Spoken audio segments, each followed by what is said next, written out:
bagi saya yang pertama. Yang kedua, meski ada hal-hal yang mungkin bagi kita, bagi saya, bagi Ubaidillah maupun lebih-lebih pada Ki Imaduddin serta Syed Kore, mungkin ada beberapa hal yang menurut kita kurang nyaman bagi kita. Tetapi apapun kita harus menghormati, kita harus mensyukuri bahwa statement Rois Am itu bukti bahwa perjuangan Ki Imaduddin dan kawan-kawan ini 1,5 tahun ini udah masuk seperti saya sebut ke level elit. Jadi ini adalah masuk pada isu-isu elit, isu-isu strategis. Itu yang kedua. Kemudian yang ketiga, ya saya agak keberatan dengan pidatonya Rois Am. Itu pertama terkait dengan sebutan bahwa itu hanya sahsiyah atau saksun per saksun atau orang per orang dan tidak banyak. Itu yang sebenarnya harus kita klarifikasi. Kemudian yang kedua adalah mereka masuk ke beberapa cabang. Ini sebenarnya kan juga harus diklarifikasi. Kemudian ini nggak terlalu ini, soalnya kan nanti ada 1-2 cabang yang ini harus kita tertibkan. Nah, untuk pertama adalah saksiyah atau orang per orang ini.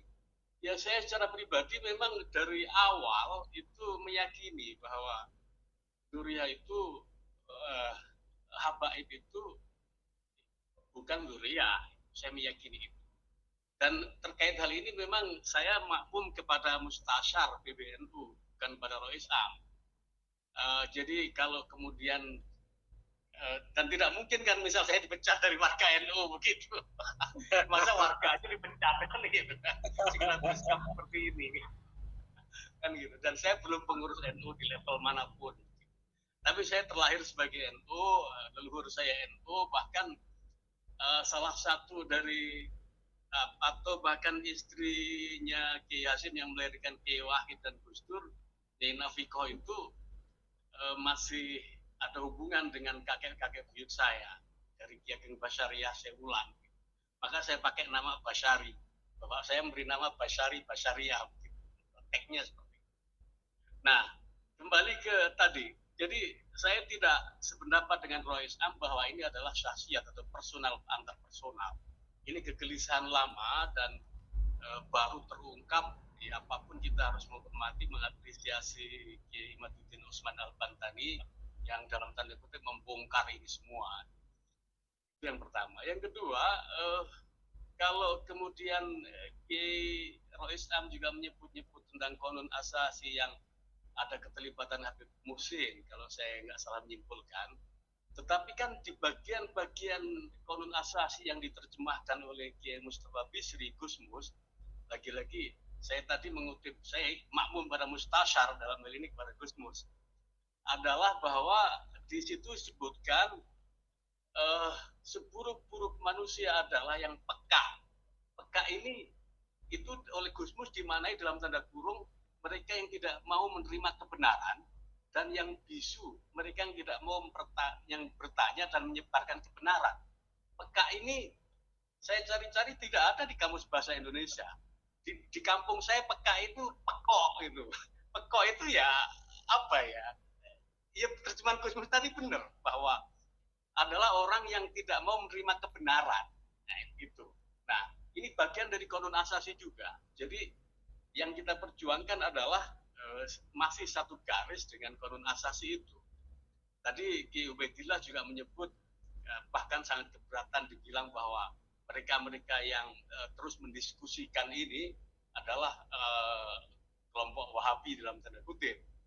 Nah, kemudian yang ketiga adalah Kiai Miftah Rois Am menyebut nanti akan melakukan penertiban kepada 1-2 cabang yang melakukan gerakan-gerakan semacam ini. Nah, ini kan sebenarnya kalau kita membuka telinga agak lebar dikit, ini sebenarnya bukan suaranya Kiai Imad, bukan suara saya, bukan suaranya Kiai Ubaidillah, tapi ini kan hampir merata sebenarnya. Dan tidak ada yang mendekati cabang-cabang. Cabang-cabang ini setiap pada suka live streaming seperti ini, mereka antri kok. Mereka nonton bareng, nobar begitu. Luar biasa. Ada live streaming, kemudian ada nobar di situ. Jadi nggak ada yang mendekati cabang-cabang. Cabang-cabang itu ya karena ini kebenaran, otomatis kan ya diterima dengan lapang dada kan. Nah, oke. Kemudian selanjutnya adalah apa namanya, terkait perjuangan yang arahnya atau yang dibentur bahwa kita ini seakan-akan membenturkan nanti sasarannya adalah NU yang kemudian kayak semacam gerakan transnasional ya. Itu sebenarnya jauh sekali cara pandangnya.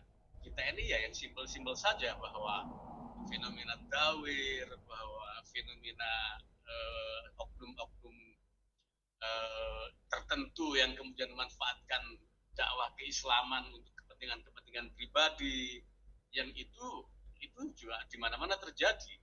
Jadi dalam banyak kasus justru saya yakin bahwa PBNU dalam arti struktur yang besar itu atau dalam saya sebutnya itu silent majority itu tidak satu garis dalam hal ini dengan Rois Am. Saya meyakini itu.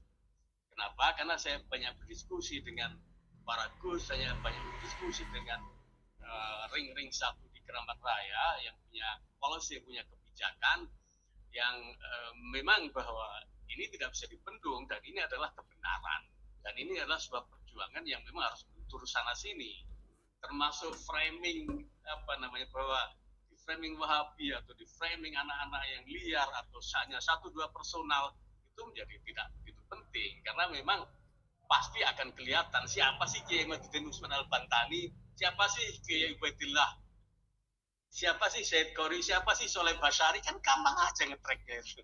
Itu makhluk dari mana, kan bukan makhluk asing gitu. Jadi kejauhan kalau Wahabi atau apapun. Sementara gitu dulu Mas Yusuf. Iya, ini menarik ini sebetulnya ya.